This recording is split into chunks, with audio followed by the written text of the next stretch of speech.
그 다음에요. 보세요. 땅 위에 올라왔죠. 뿌리 만들었죠. 잎에서 물 나가는 거 막기 위해서 큐티클 좀 덮었죠. 숨쉬기 위해서 코 만들었죠. 콧구멍 만들었죠. 그래서 자외선 보호해줬죠. 그러면 문제 다 끝났죠. 물 문제 해결했죠. 땅속에 물과 함께 양분 올라왔죠. 햇빛 충분하죠. 그죠? 공기 충분히 더 마실 수 있죠. 자, 모든 게 땡 끝났어요. 살아남는데 전혀 문제 없죠. 내가 살아남는데 문제가 안 되죠, 이제. 그죠? 아까 얘기했던 환경 문제 다 해결했죠.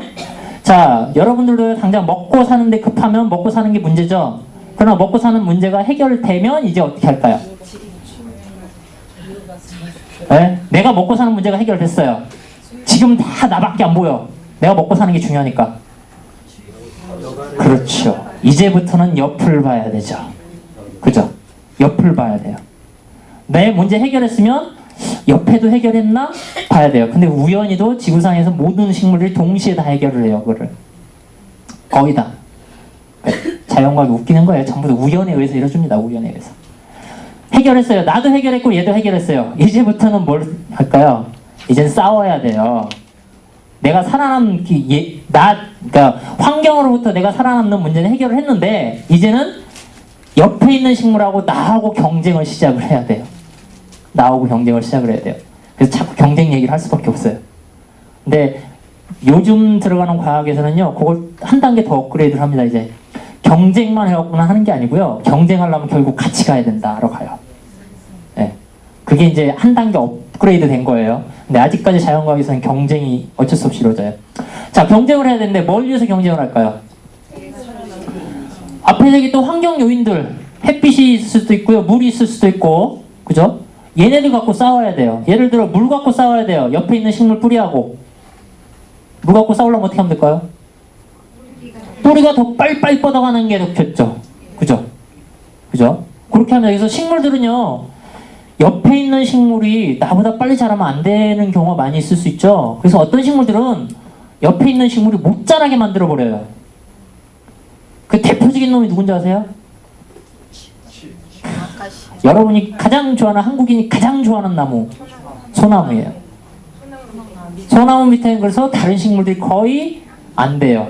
물론 거기에 버티고 사는 놈들이 또 있어요. 다 그 식물들도 견디니까.